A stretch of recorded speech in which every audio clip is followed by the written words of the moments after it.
হচ্ছে কি অনুপাতের সূত্র মানে সেকশন ফর্মুলা, ঠিক আছে। তো সেকশন ফর্মুলা বা আমরা বলবো কি অনুপাতের সূত্র।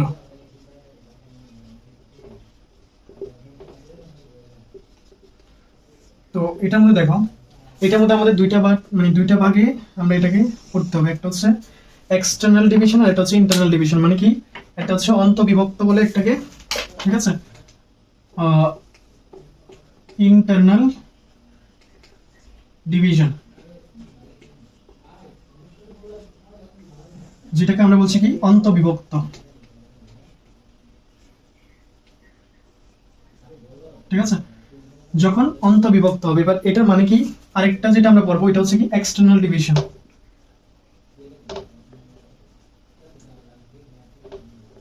এক্সটার্নাল ডিভিশন,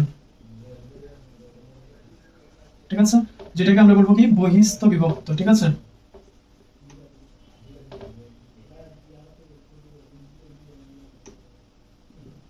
বহিস্থ বিভক্ত,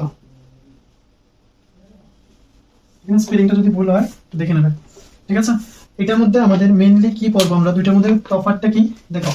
যখন অন্তবিভক্ত হচ্ছে তখন আমাদের কন্ডিশনটা কিরকম হবে, এটা একটা রেখা যেটা এ আর বি দেওয়া থাকবে, যার মধ্যে x1 y1 দেওয়া আছে, এটার মধ্যে কি x2 y2, ঠিক আছে।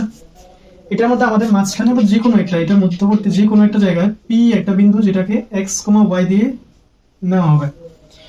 আর এই যে অনুপাতটা আছে এটা m আর n রেশিওতে ভাগ হয়েছে, তাহলে এটা হচ্ছে কি এটা হচ্ছে ইন্টারনাল ডিভিশন। মানে এই লাইনের মধ্যে কোথাও ডিভিশনটা হয়েছে, এই কারণে এটাকে আমরা বলছি কি অন্তবিভক্ত, ঠিক আছে।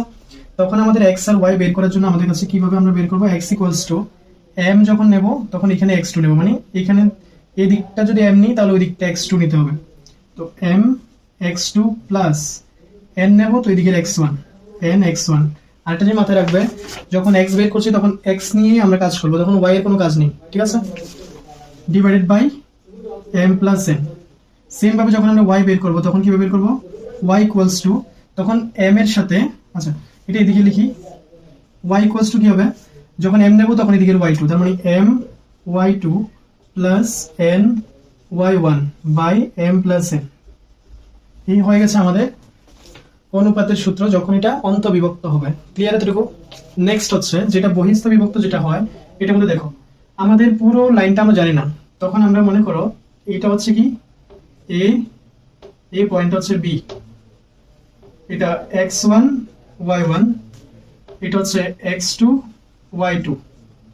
এখানে কোথাও একটা পয়েন্ট আছে যেটা সি বিন্দু, যেটা হচ্ছে কি x, y, ঠিক আছে। তাহলে এই জায়গাটার মধ্যে যেমন আমরা যদি এখানে চিন্তা করি এইভাবে, এটা একটা কোনো একটা, মানে যদি এটাকে আমরা চিন্তা করি, এই যে মার্কারটা দেখো, এই জায়গাটা যদি আমরা চিন্তা করতে যাই তাহলে এটা হয়ে যাবে, যদি অন্তবিভক্তর সময় কি হতো, এটা পুরোটার মধ্যে মাঝখানে এই ডিভিশনটা হয়েছিল, ঠিক আছে। আমরা এ বি আমরা জানতাম, কিন্তু এটার মধ্যে কিন্তু এমন নয়, এটার মধ্যে আমরা এইটা বিভক্ত তো হয়েছে আমরা জানতাম, কিন্তু এখন আমাদের কাছে শুধু এতটুকু আছে। তো এটার মধ্যে আমরা বলতে হবে কি, এটা পুরোটা যখন ছিল, এটা মনে করো এত বড় একটা রেখাংশ ছিল, এটার মধ্যে আমাদের এই পার্টটা শুধু এখন আমাদের কাছে আছে, বাকিটা আমরা শুধু ইমাজিন করতে পারবো, কিন্তু অ্যাকচুয়ালি এটা কিন্তু এখন দেখা যাচ্ছে না। এখানেও সেম, এই জায়গাটা আমাদের কিন্তু এখন দেখা যাচ্ছে না, ঠিক আছে। কিন্তু আমরা কি জানি, এটা পুরোটাকে আমরা m চিন্তা করতে হবে, আর এই যে জায়গাটা আছে এই ছোট জায়গাটা, এটা হচ্ছে n, ঠিক আছে। এই হচ্ছে আমাদের রেশিওটা। তো রেশিওটা যেটা দেওয়া আছে এটা কিসের হিসাবে দেওয়া আছে, AC is to AB সমান কত, m is to n। তখন আমাদের কিভাবে বের করব, ঠিক আছে। এটা হচ্ছে আমাদের বহিস্থ বিভক্তর কন্ডিশনটা।